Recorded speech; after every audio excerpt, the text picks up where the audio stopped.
उत्तराखंड के मुख्यमंत्री पुष्कर सिंह धामी आज वैशाख शुक्ल पंचमी के पावन अवसर पर केदारनाथ धाम पहुंचे और द्वादश ज्योतिर्लिंगों में शामिल बाबा केदारनाथ के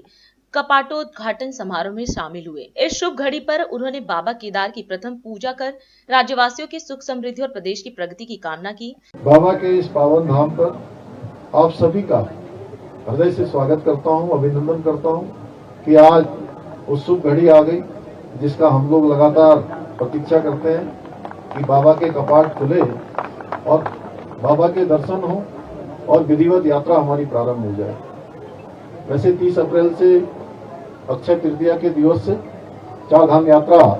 प्रारंभ हो गई। मुझे भी इस बार गंगोत्री धाम, यमुनोत्री धाम के कपाट खुलने के अवसर पर भी धामों के आशीर्वाद से वहां रहने का प्रथम दिन सौभाग्य प्राप्त हुआ और बाबा की कृपा से आज सबके साथ हम सब लोग यहाँ पर सम्मिलित हो रहे हैं। और आज से ठीक 2 दिन बाद भगवान बद्री विशाल के कपाट भी खुलेंगे और यात्रा पूरी तरह से शुरू हो जाएगी। यात्रा को इस बार पूरी तरह से व्यवस्थित करने के लिए पिछले सालों के हमारे जितने अनुभव हैं हमने प्रयास किया कि प्रशासन के स्तर पर, सरकार के स्तर पर सभी हमारे जो आने वाले श्रद्धालुगण हैं, तीर्थयात्री हैं, देश दुनिया से जो यहाँ बाबा के धाम पर पधारते हैं, हमारे अन्य धामों में आते हैं, उनकी यात्रा सुगम हो, सुरक्षित हो, उनको यात्रा में किसी प्रकार की परेशानी न हो। इसके लिए इस बार हमने यात्रा का 2024 का जैसे ही यात्रा वो संपन्न हुई थी, उस यात्रा के संपन्न होते ही हमने 2025 की यात्रा की तैयारी शुरू कर दी थी। आप सबको पता है पिछले वर्ष 2024 में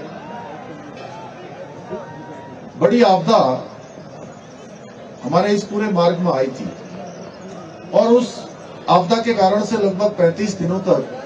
यात्रा बाधित हुई थी। लेकिन बाबा की कृपा से विषम परिस्थितियों में हमारे सभी राज्य के जितने हमारे संगठन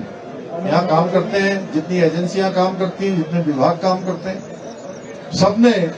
मिलकर, राज्य सरकार की भी एजेंसियों ने, भारत सरकार की एजेंसियों ने, हमारे तीर्थ पुरोहित सभा के लोगों ने, हमारे धार्मिक संगठनों के लोगों ने,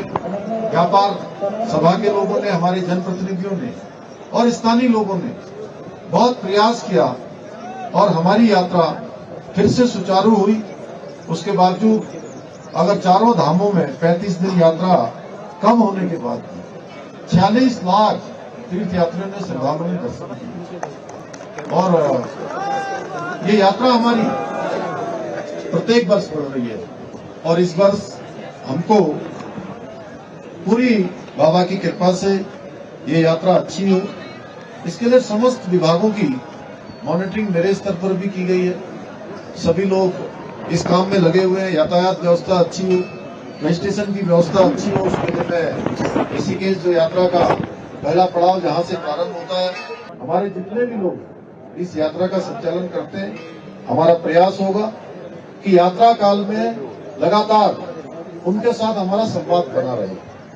और मैंने सभी अधिकारियों को भी निर्देशित किया। यहाँ पर मुझे अभी विधायक आशा नौटियाल जी ने और अन्य लोगों ने बताया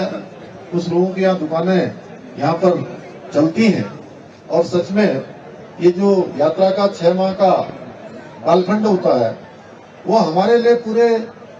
इस राज्य के लिए भी, क्षेत्र के लिए भी, चार धाम यात्रा के मार्ग में अपना व्यवसाय करने वाले लोगों के लिए भी, वो उनके लिए एक उनके आजीविका का प्रमुख साधन होता है। और सभी श्रद्धालुगणों को एक बार शुभकामनाएं देते हुए, सबको बधाई देते हुए कि आप यात्रा में आइए और हमने यात्रा के लिए जो कठिन परिस्थितियों में जो भी प्रबंध हो सकता है, आपकी यात्रा सुरक्षित हो। और सबसे पहले हमारी सबसे पहली सर्वोच्च प्राथमिकता है कि आने वाले हर एक तीर्थयात्री की